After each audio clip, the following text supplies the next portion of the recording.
Good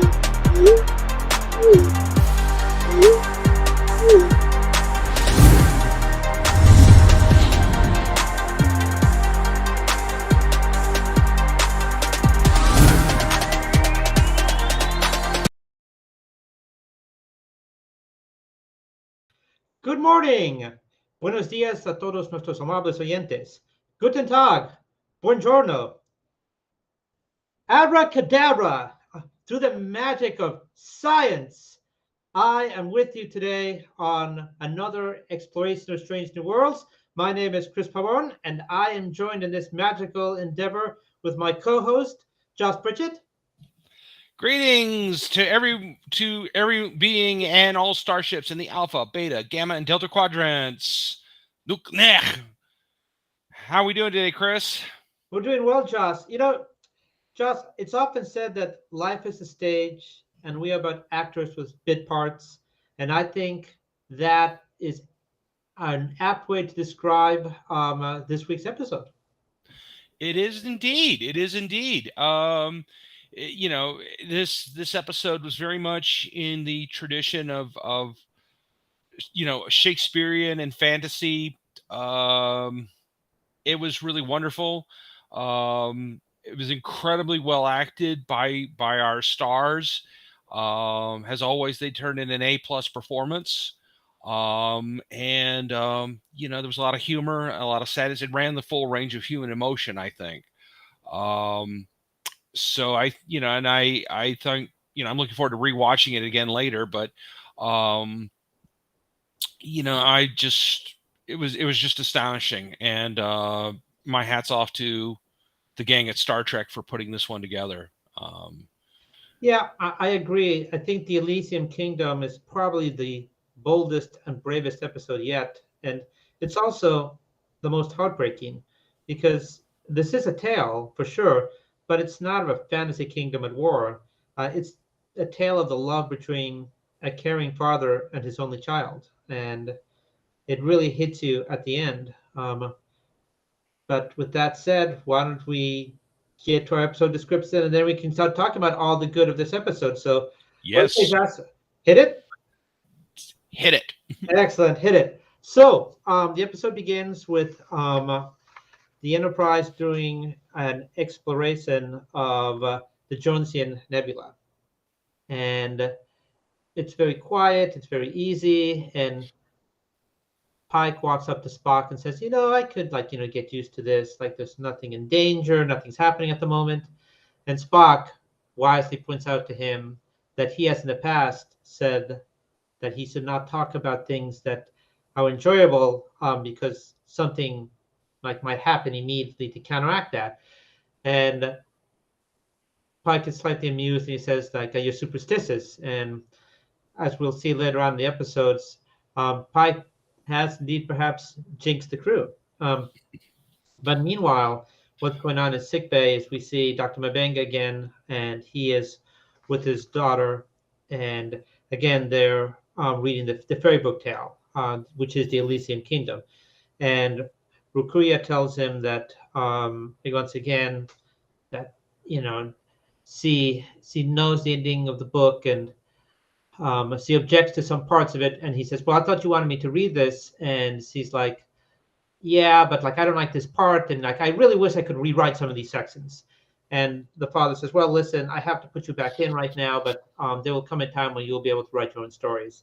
And so he puts her back into the transporter buffer.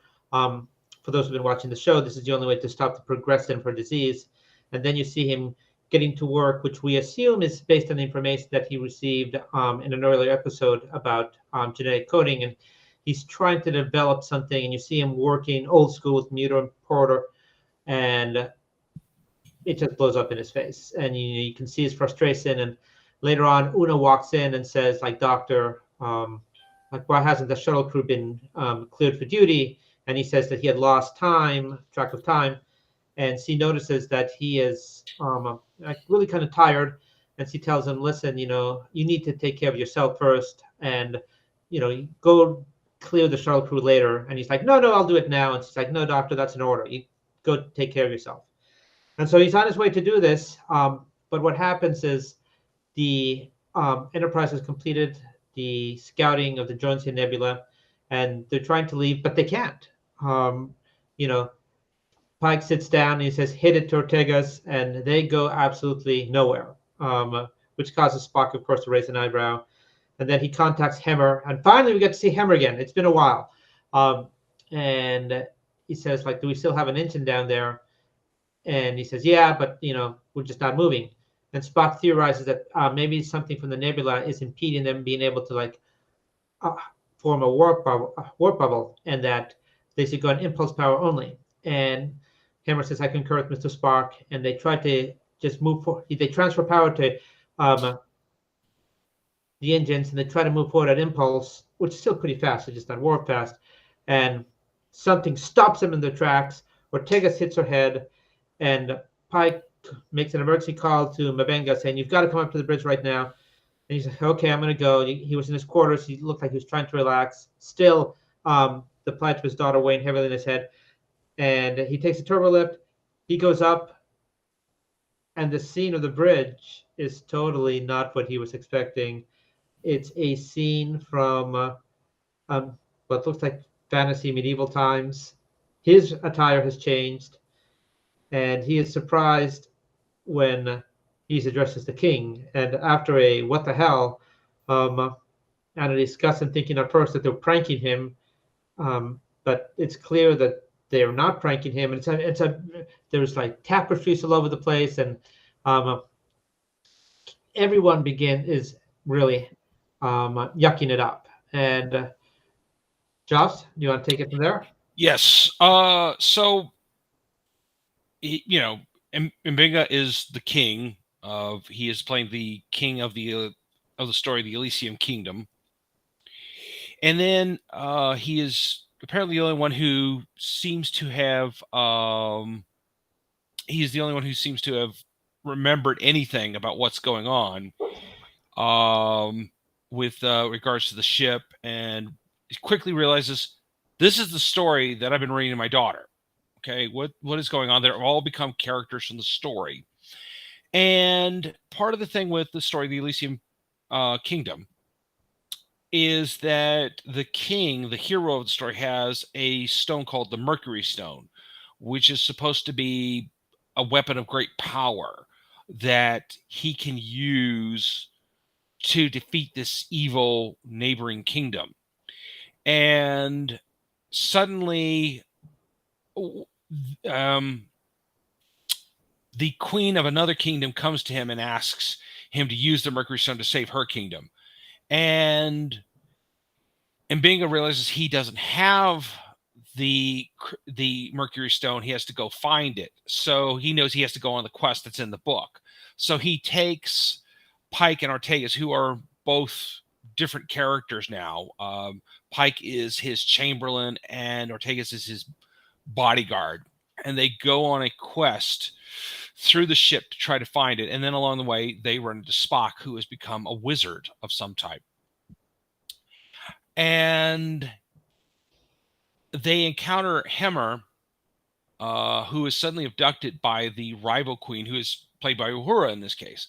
And Hemmer is suddenly, M'Benga realizes Hemmer is the only one in the only other person on the ship who knows this is a fantasy. This is something's going on here.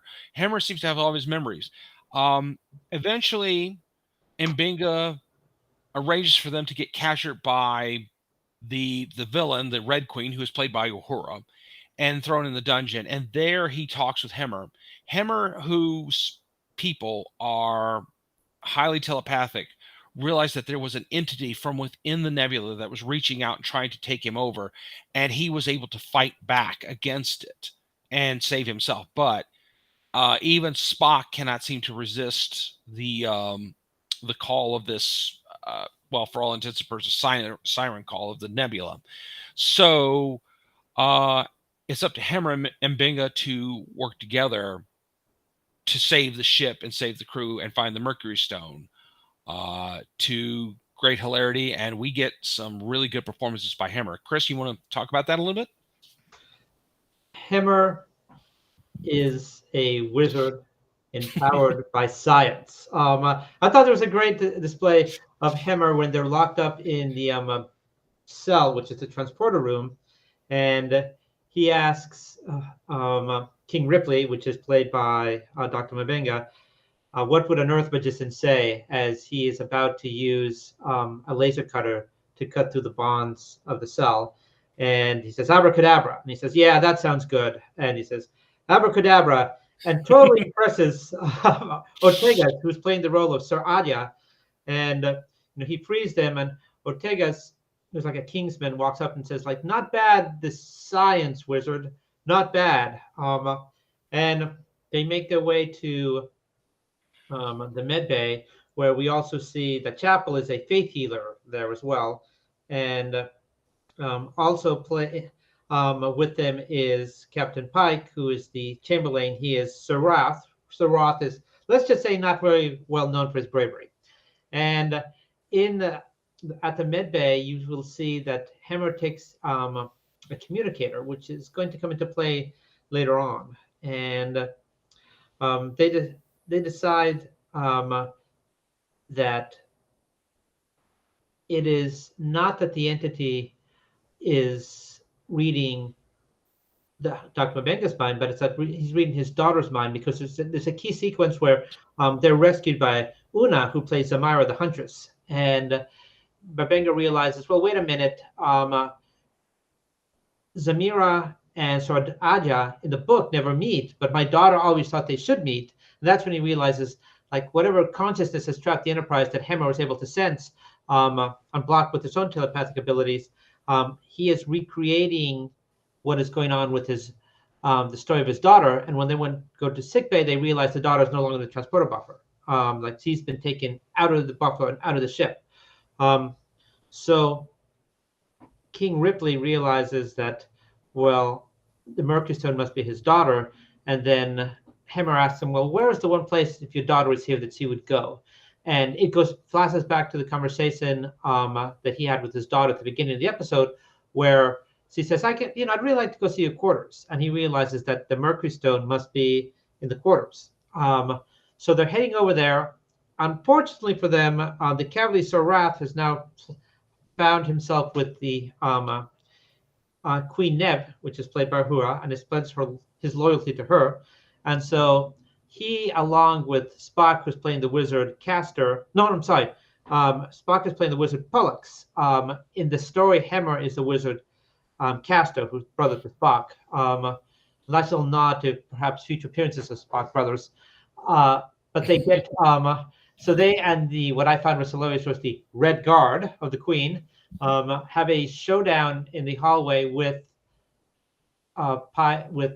King Ripley and his court, right in front of his quarters. And King Ripley tells him, listen, if you do not walk away right now, my powerful wizard will send you to the Event Horizon. It's a place where there's monsters. And Spock walks up to the Queen, played by Uhura, and says, like, yeah, don't believe him. There's nothing like that. And you see this absolutely fantastic moment by Hemmer, who hams it up with gestures and everything, and uses the magic word abracadabra and activates the communicator that we saw him take out of sickbay.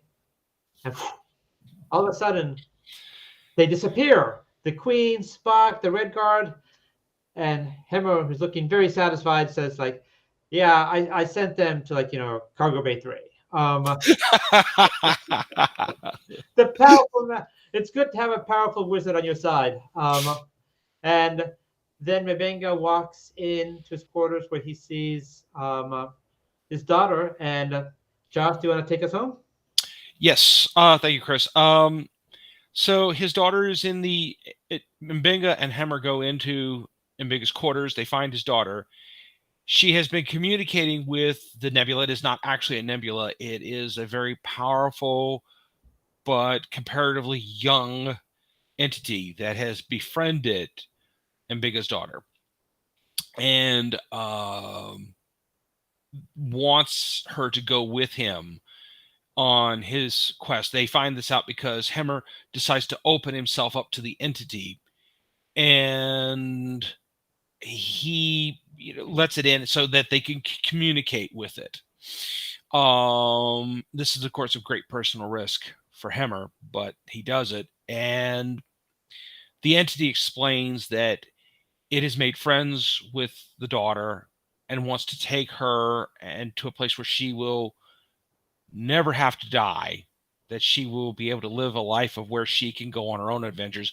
And the daughter very much wants to do this. And there is a lot of soul searching for Mbenga at this point. He doesn't want to let her go, but at the same time, he realizes she is not truly living because she's spending most of her time inside of a transporter buffer while he's trying to cure this incurable disease that he may not. It may take decades. She may not survive. He may not survive. But here's a chance for life. And as always in Star Trek, we take a chance for life to, save a life or whatever we have to do. And in this case, he agrees to let her go.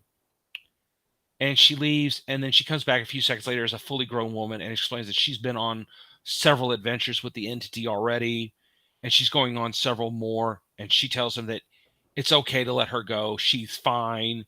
She'll pop back in maybe once in a while. And Hemmer wakes up with no memory of what happened. None of the rest of the crew do. But Mbenga, while sad, seems to have found some peace at the end of the episode after confiding to Una that, yeah, she's gone, but she's okay. And, that's where we end up. And, it was just in the tradition of so many great Star Trek episodes like The Inner Light, Tapestry, the one where I'm sorry, I'm blanking. Extreme. I think it's called Extreme Measures. The one where Worf's back is broken, and he takes a chance on a surgeon with an unproven theory on how to fix it. It is a terrific episode, and it was really great that we finally had an episode where Mbenga and Hemmer were the leads, because we managed to go through all the other characters and they had leads or they've had very big parts. I mean, Mbenga and Hemmer have had big parts in the series so far, but this is the first time we've had an episode that focused more on them, specifically Mbenga, which I thought was phenomenal. I've always been fascinated with that character ever since he first appeared in the original series episode, A Private Little War. And I always thought there was so much more they could have done with that character. And now we're finally getting it. And we've got a tremendous actor playing him to bring this character to life so that, he will stand out to fans, now and forever. So, and it was really nice to finally have some Hemmer time. I knew that was coming. Yeah, sorry. Yeah, I got to do it. I got to have my Hemmer time. I also liked it because, and we'll get into this more in The Good, the Bad, and the Gorn, but the fact that the main characters played against characters so much. And I also have a soft spot for when our main characters play different roles. I mean, and you see this in Star Trek, like Armand Bashir in Deep Space Nine is a really good one, really good example. You saw in the crew of the Next Generation in Cupid when they went to Sherwood Forest and like Worf, declared he is not, in fact, a merry man. Star Trek does this well, but this was really about, what a father will sacrifice for his daughter, and so unexpectedly profound and touching at the end. So that was a really good thing. So with that said, let's move on to The Good, the Bad, and the Gorn. Yes, let's do it. Josh, you go ahead. Okay, so I think the best part, once again, that it did focus on Mbenga and Hemmer. But as always, you had the amazing acting ability of people like Anson Mont, Ethan Peck, Rebecca Romaine, and all the rest of the cast of Strange New Worlds, who carried this episode all the way from beginning to end. They really have become the crew who I would just watch a movie of them reading the New York City phone book. They're so good at it and what they do and what they bring every week to this show.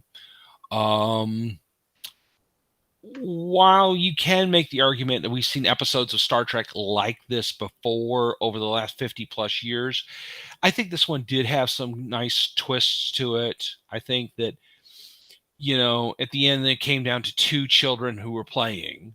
And I think that was wonderful. And at the same time, I think you also had the idea, that we deal with is like, living, surviving is not necessarily the same thing as really living. And asking his daughter to continuously, where she's just stuck in this buffer and not living, not growing up, not playing with other children. It's maddening. I mean, we just saw this. This is again an episode that speaks to our time and place right now. As we're finally, I think we're finally getting to a point with COVID where it's become manageable. It's not ruling our lives, but so many children have lost 2 years or more of their lives because of lockdowns, because they had to stay inside, because they couldn't go play with their friends, they couldn't form those bonds, and now we've seen this in this episode, and I think that's something really different, and I think it's a good thing we had that now at this time. Chris? I loved how everyone played against type. I mean, for example, Pike, who demonstrates some incredible comedic timing, is fantastic as a cowardly Chamberlain. La'an is also really good as a helpless princess, which is completely the opposite of what she is, when someone's in charge, who can, will go up front. I love that Ortega as Sir Adja demonstrates some swordplay that would make Sulu proud. I like that Chapel is a faith-based healer. I mean, they all played against what their typical role is on the show, and they all did it brilliantly. So it was really, I'm sorry, a challenge for them, and it was a fresh breath of air for an already very, very good season. I like Uhura playing Queen Neve. I just like the idea of the cadet who has to answer to everyone, all of a sudden being in charge, and now everyone has to answer to her. I like the subtle nod of the Red Guard, because we all know what happens to the security people who are wearing red. So the Red Guard, I just love that, and that was on her side. So the playing against type, I really enjoyed.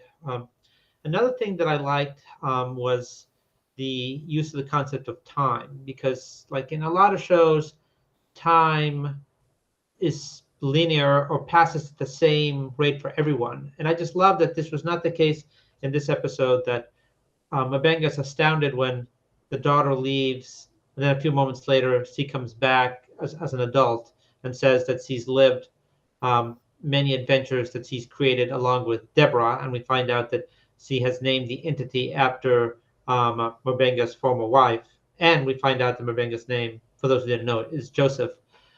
But I like this concept that time does not pass the same for all of us. When we're asleep, that's probably the best example I can give, because when we're asleep, oftentimes we'll feel like if we wake up, like, oh, like I just like put my head down like a minute ago, but in reality, it turns out it's perhaps 8 or 9 hours later.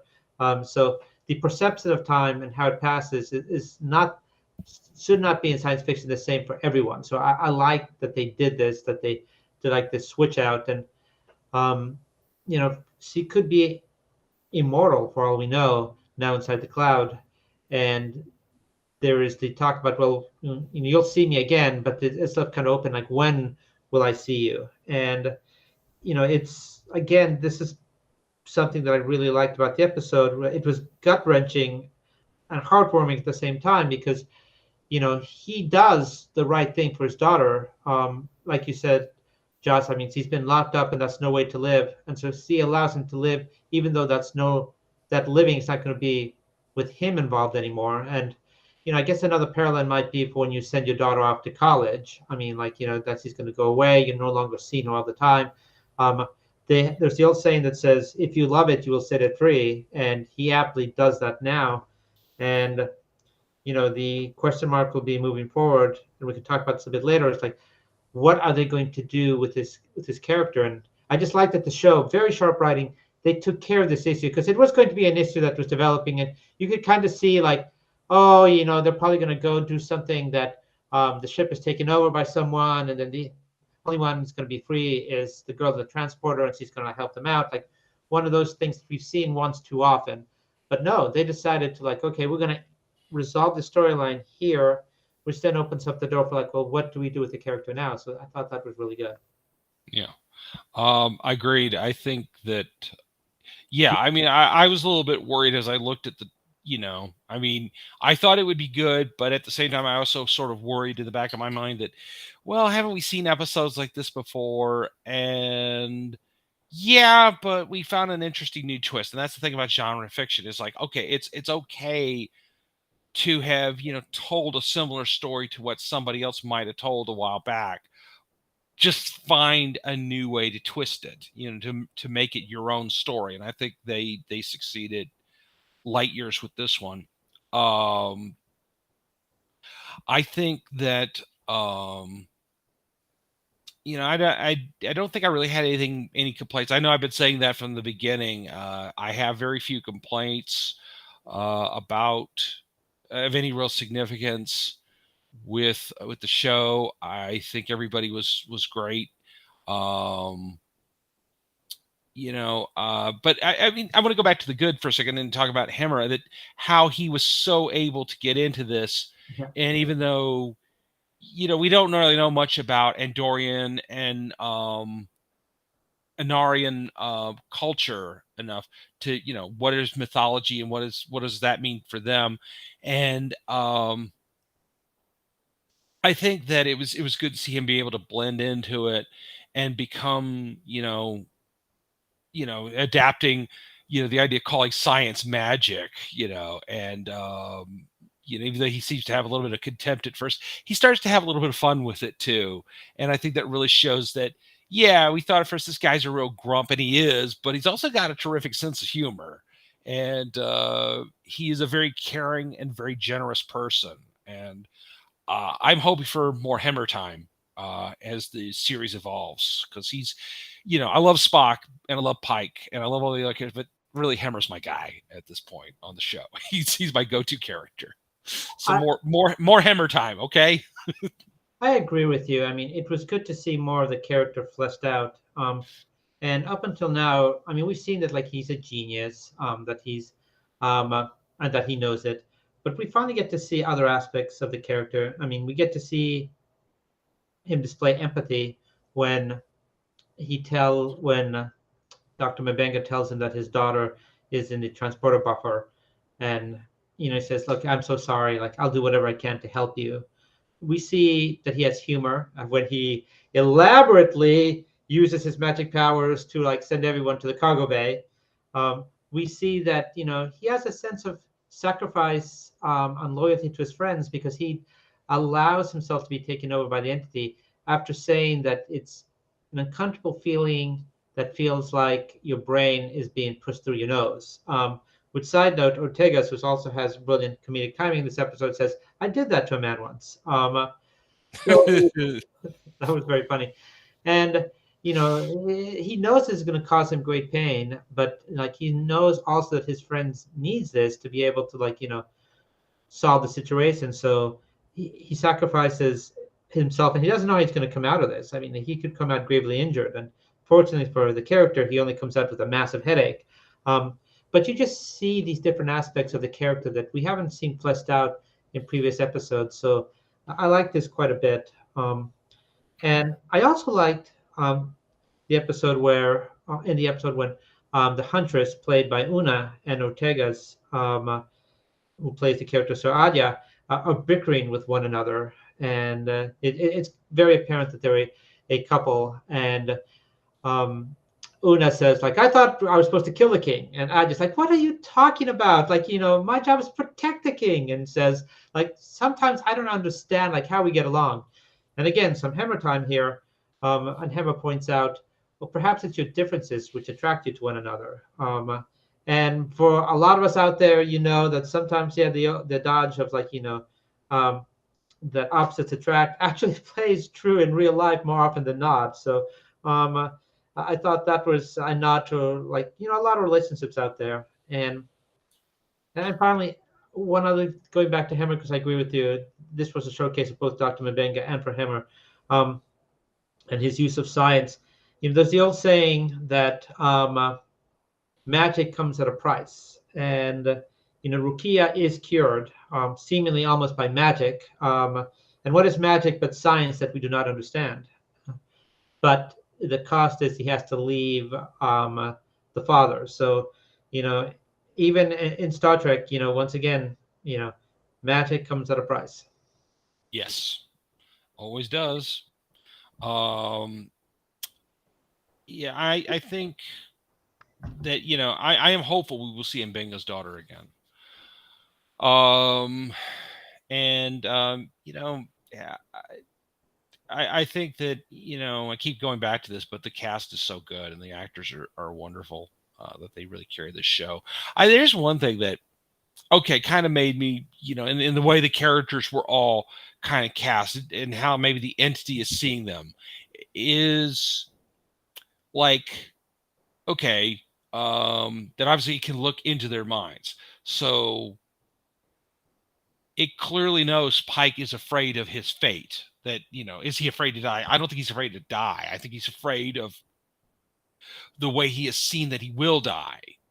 And that is always weighing on. That's never far from his mind, no matter how many times he tries to cover it with duty and laughing with the crew and trying to enjoy life. It is still weighing on him.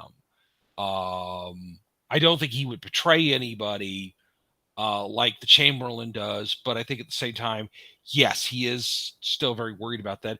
Spock is clearly trying to, possibly at this point, try to find his half brother, because he knows that T'Pring is trying to find him, no, she has found him. She is, in trying to resolve this, because he's in Vulcan jail essentially, and he is trying to find that connection, and so he tries to connect with Hemmer's character, the wizard that he is. And then, of course, obviously Ortega and Una have their relationship, which I don't think is, the hints have not been exactly subtle about what's going on there, but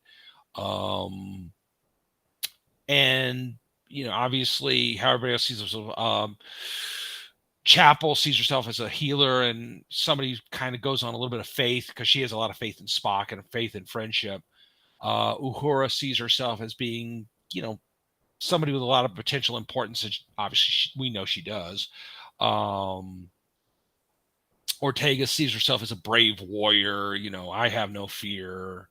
And all the other characters. And I mean, like, Leon, who's playing who's playing the Queen who asks Mbenga to go find the Mercury Stone. She clearly is somebody in desperate need of to laugh, to find something else, to find joy. And I think the entity gives her sort of that by making her sort of a slapstick character at one point in the story. So I think there was a lot more going on. There was a lot more subtlety, maybe where the crew is going, or where it's been going forward. So what do you think? Well, this is a good section. This is a good way to section to the bad. So one question I had was, well, I had three, and here's the first one is, so Rukia knows obviously her father, right? And so in communicating with the entities, to be able to say, well, I want my dad to be the king in this story. But do we know if she actually has ever met the other senior officers to place them as main characters? Or was that the entities doing after supposedly scanning the ship? I mean, it was great to see the bridge officers having main lead roles, but if this was based on Rukia's mind, did she actually know who the senior officers were? I think she had a general idea, but at the same time, I think that was the entity. I think because the entity could reach into their minds and compel them to play out these characters from the book. I think you could also look in their minds and see, what inside of them would make them ideal to play this part. And like, okay, Pike is somewhat afraid of his death. Uh, Una and Ortega's have the intimate relationship that um, Mbinga's daughter wishes those two characters had had. Um, Spock and Hemmer are clearly wizards. They're, science wizards, but they're wizards nonetheless. The Red Guard is, well, the red shirts, as obviously, and Uhura, she has this whole font of determination and, you know, wanting to be something to make a difference, and so she serves as the Red Queen of the story. So, So I think that's more the entity's doing than it is Mbenga's daughter. but here is something the entity is not responsible for. Why was Ortega standing when she got hurt? I mean, what made her stand up when the ship got rocked? We have seen other scenes where she's always sitting down. Like, what was the impetus that she had to be standing at this moment when she hit the gave power to the impulse engines, and then her accident happened? So, she hasn't been standing for any of the previous, like, 8 episodes. Was it somehow that her chair broke or something? I mean, like, I would have liked a line of explanation. He was saying, like, oh, he has to stand up because maybe the impulse engine trigger is like just out of her reach, and she has to stand up to, like, touch it. But just giving something to tell me why she's standing now, as opposed to all the other 8 episodes where she's always sitting down. Well, no, wait. Remember, she was standing in the second episode. She met Uhura in the hallway outside the Okay, turbo. standing at her station, but yes, yes, we have seen her standing and even walking around when she encounters that crew member putting his head to the glass to get to the light. But Yeah. but it was like, why are you standing there? So that was like one unknown question. I mean, the other one I had was, you know, we see the ship's main characters, but like, where are the rest of the crew? I mean, I would have liked to have seen, like, just regular crew members walking through the hallways dressed as like common, court members or common, like, court servants. Just like, it's a crew full of people, and again, I go back to this, to the excellent episode that we had with the Serene Squall, that it's a big crew. I mean, like, where is everyone at certain times? So, like, here, I just would have liked to see more people walking around. um were they all put to sleep and they're confined to quarters? I mean, it's just like, where is the rest of the crew? So that's one thing. And then I wasn't totally sure how, in the context of the narrative, did Sir Ralph know they were heading to King Ridley's quarters, because he is with Queen Neve when he, like, says, like, yeah, I'll side with you. So he's not with them in sickbay at the key moment where they decide, okay, yeah, um, Mercury Stone, where would my daughter go? Oh yeah, it's got to be my quarters. So did they just happen to run into each other? I mean, that part wasn't explained of how Wrath knew to take Pollux and the Red Guard and Queen Neve to his quarters. Again, I still think that's the entity. I think it is I think because the entity knows the story from the daughter's mind and from Mbinga's mind, um, and clearly, you know, so and also the daughter is sort of rewriting parts of the story in her mind the way she thought they should have happened. So that could have been part of it. Even though, yes, the Chamberlain does apparently betray the king in both the story and in real life. So um, I don't, I really didn't think about that really, because I just figured that was part of the entities thing. Okay. So yeah. All right. Well, I have no other critique. If you want to move on to the Gorn. Yeah, go ahead. Okay. So we know that Spock has some level of telepathic powers, right? Hmm. Mind melds and whatnot. He did a mind bend with Lan in the episode focused on the confrontation of the Gorn. Does the fact that the entity could control him, yet Hammer sensed his presence and was able to resist, mean Hammer's telepathic abilities are superior to Spock's? Yes. And I'm going to cite something here in continuity. Okay. Okay. The first time we met Hammer's species back in Star Trek Enterprise, it was when the Romulans had abducted one of them and was using them to fly a spaceship to fly a drone to attack the Vulcans, Andorians, Tellarites, and humans. So clearly they know that. So clearly we know that, yes, they do have very powerful telepaths. I would not say they were as powerful as, say, the Telosians, perhaps, but very powerful enough, and enough to be able to do a lot more things. Whereas, like with Vulcans, they generally have to touch somebody to use their telepathy. There's only been one exception to that, and that was the episode Omega Glory, and I think that was just because the episode was running over. They had to come up with some way to end this. So, okay, just have Spock force his mind powers on a weaker individual. At a even though she's across the room. But I think that overall, no, Vulcans generally have to be in physical contact to make their telepathic abilities work. So I would say yes, Hemmer is a stronger telepath than Spock or most other Vulcans. Okay. So the cute dog that is with Lan's character, Princess Talia, that's actually her dog. I did not know that. Yes. I don't know if the dog was chosen just because of, you needed a dog that could, like, would not fidget or, like, would be comfortable. And they said, well, why not use your own dog? But I thought that was like, and that was kind of inspired. As a dog person, I'm glad to see that someone gets to take their dog onto the show. Yeah. The rings that Chapel is using, I mean, is wearing a part of her, it's the Faith Healer. They're actually part of her own personal jewelry design. She's an artist that takes dead honeycombs and dead bees and then encoats them in an amber-like substance and puts them in earrings and in rings and other types of jewelry, and she sells them. So I thought it was kind of cool that she got to display her artwork on the show.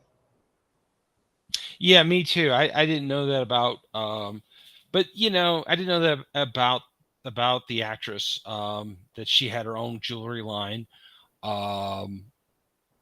I think, though, that's always been a thing, though, with Star Trek has been, at least since, that they've always encouraged the actors to bring their own individual talents to their characters. I mean, go back to the original series.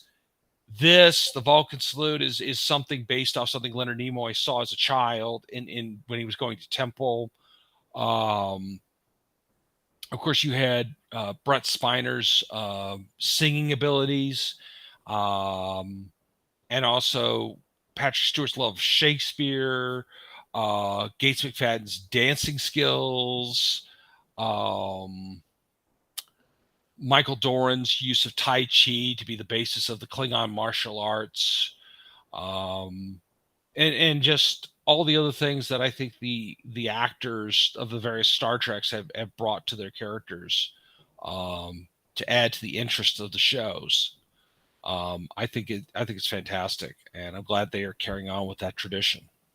I like the title of the episode, "The Elysium Kingdom," because as Joss, the Elysian Fields is a mythical place where fallen warriors would go to rest, and it was perceived as like, sort of like a heaven, a place where no harm could come to you anymore. And so the fact that the daughter sort of goes to a place like this, I thought that was kind of like, it was a good nod, I think, and purpose by the writers to, like, that piece of legend.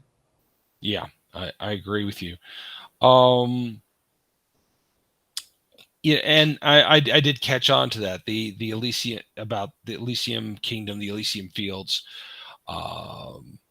And it was pretty good, especially, since we've had like episodes where we've run into the Gorn and we've seen some stuff. I think this was a good episode to have at this time, to give us a bit of rest from I know they didn't know about this when they wrote and made this episode some months ago, but I think it came at the right time when I think a lot of people needed it. Yeah, I also, in terms of the comedic timing, I mentioned that I love the comedic chops that Anson Mount has displayed. I mean, like the facial gestures, the timing were pretty impeccable, and I just love the bickering with Ortegas. I thought both of them just really fed off one another, and just two totally different characters, juxtaposition, and yet it worked brilliantly. Comedic timing of his and the bickering with Ortegas, I thought was a good part of the episode. Yeah, well, I mean, Anson Mount, I mean, I don't want to give any spoilers for anybody who has not seen Doctor Strange in the Multiverse of Madness, but the movie has been out for, I think, almost 5 weeks now. And Disney Plus now this weekend. And yes, it is out on Disney Plus. So, spoiler alert: Anson Mount is in the movie, has Black Bolt, King of the Inhumans, character he played on a miniseries on ABC a few years ago. This time, though, he's actually wearing the costume, ladies and gentlemen, in case anybody wanted to know. Anson, he does these. For anybody who knows the character Black Bolt from the Marvel Comics, he's a character that can not, who's, if he speaks more than of the smallest whisper, he can destroy cities with the power of his voice. He's a very powerful being, but he's also very cursed. So he has to communicate using hand gestures and facial cues. And because Anson Mount is such a great actor, he pulls that off brilliantly in Doctor Strange. So real acting chops. And of course, anybody who saw him on Hell on Wheels or anything else he's ever done knows what a great actor he is to begin with. And again, it goes back to what we were just saying about how the actors of Star Trek are always encouraged to use their off-screen talents that they may not otherwise get to use in another television production, to bring those and to flesh out their characters with them. And clearly, there is a really good chemistry between the two actors that enables them to play off each other. That's almost up there with Nimoy and DeForest Kelly, that how well they could play off each other like that. So that was a really nice twist. So I think that I hope we continue to see more of that going forward with those two characters. That's a good way to segment into our predictions for our final 2 episodes. Yes, we have 2 more to go, don't we?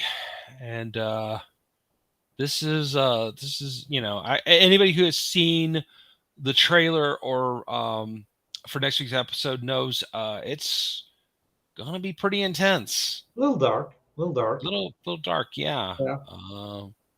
And I think there's a hint as to who we're going to see in this, or who we might hint at seeing in this next episode. I'm of course talking about the Gorn. At least that's what we think. It definitely looks more like Alien than it does, a normal Star Trek. But that's okay. I think that I think it'll be good. I think that you're right. I think that it's a much more serious episode coming up for episode 9, and I still believe we're going to have a cliffhanger for episode 10.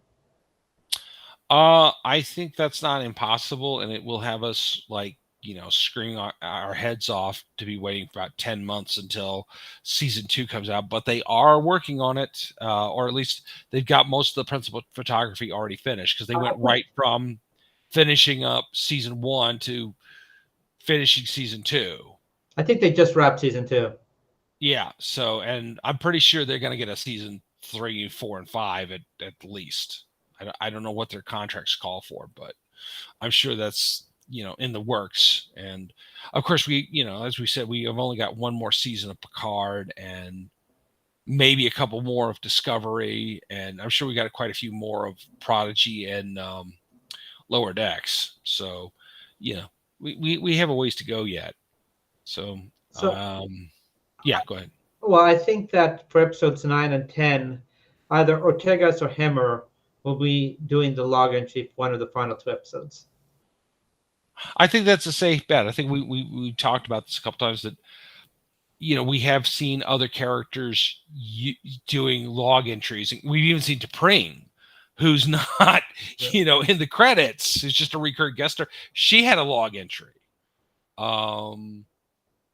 I wonder though, with Hammer, do you remember the episode season 2 of Deep Space Nine where Odo had to start doing a log that basically Starfleet security wanted to, Yes. him to start doing logs, and it became the log entries went from being these, updates about what's going on in the day-to-day routine, and they became these monologues that sounded like a detective thriller as he was investigating someone who attempted to murder Quark.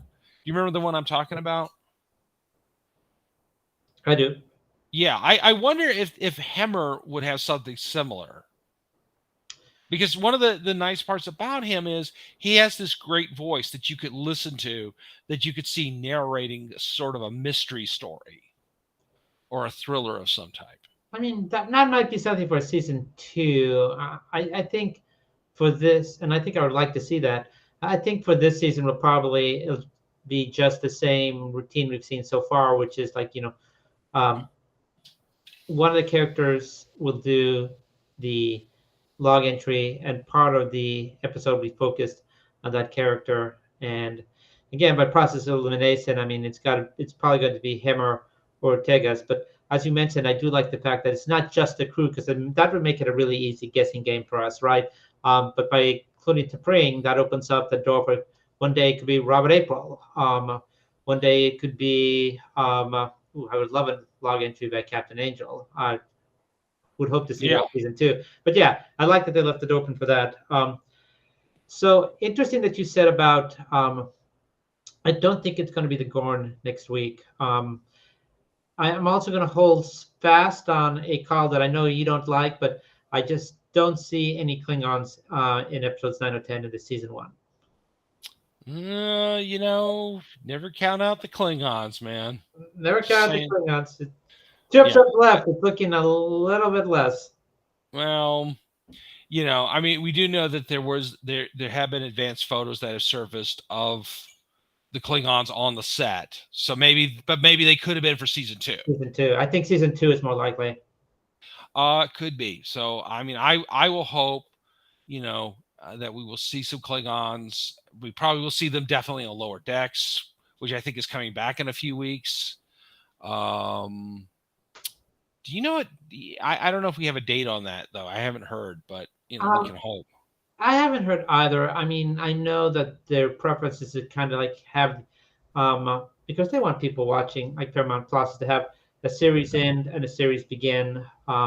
They want as little lag time as possible. So, while I do not know yet of a date for Lower Decks, but I would imagine it's probably going to come. I mean, we have 2 more weeks of. Those Strange New Worlds. Strange New Worlds. So I'm trying to calculate my mind. So that puts us into like the first week of July. So maybe we get 2 or 3 weeks of like nothing in between. And I would imagine in August they would start up again with Lower Decks. You're probably right. I think you're right. So, okay. Well, almost done. I think we're almost done. And there's one last thing I wanted to point out. Yeah. Before there's one thing I noticed. Did you notice that like Hemmers and Henai, they went for this and did this when the entity shot out of him? And I thought, oh, that's great, because now the Andorian antennae are moving again. That was something that they started doing back on Enterprise. It's true. Yeah. Yeah. And I'm glad I mean, clearly the antennae look somewhat different from what we saw initially on Discovery. They've gone back to looking more like the Enterprise ones. So clearly we will probably see more antennae moving with our Andorian and other characters. So there's that. So at any rate, so let's I guess we're heading into Starbase here. And Josh, Chris, do you want to? Oh, I was going to let you. okay. Well, as always, folks can find me on Facebook, Josh Pritchett Jr. My book, Bigfoot and Other Tales of the Supernatural, is still available at Amazon and Kindle. And in just a few weeks, I will be signing and selling copies of that book at Shore Leave. So please come over. And my friend Kay Wern, who did the cover and poster art for the book, will also be there helping me sign all kind sign stuff. And if you already got a copy, bring it with you. And also, and I'm very proud of this, the new edition of the Brave Girls anthology is coming out, will debut at Shore Leave. So you will get to see our friend Mary Fan will be there selling copies, and she and I and some of the other writers from that will be there signing. And also, again, my friend Kay did some of the artwork there. So please come see us. Come buy books. Brave New Girls. All proceeds from Brave New Girls go to support STEM, helping young women find careers in science and mathematics and engineering. Chris? Thank you, Josh. Everyone, again, thank you so very much for taking a bit of your time this morning to watch the show with us. My name is Chris Pabon. You can find me on Instagram on Birthday Cosplay. If you're a cosplayer in the DC area, come and look at the site. It's very likely that you'll see a picture of yourself on my gram. And also a shout out, again, for people who are in the DC, Maryland, Virginia area, Pennsylvania as well. A great con is coming up. It's Shore Leave. It'll be held Friday, July 15th through Sunday, July 17th. Shoreleave.com. Go to the website. A lot of great guests. Some guests from the boys. Laz Alonso is going to be there. Jesse Uss is going to be there. Some classic Trek with Barbara Luna. Some Next Generation with Dr. Crusher. We're going to have some Legends of Tomorrow, Brandon Ruth. Yes. And we're going to have some Lower Decks to the executive producer and Star Trek Voyager for Robert Duncan McNeil. So if you're able to, come on over to Shore Leave. It's the Hunt Valley in Hunt Valley, Maryland. Come on down. And with that, I wish everyone a peace and long life. Kablah! Abracadabra.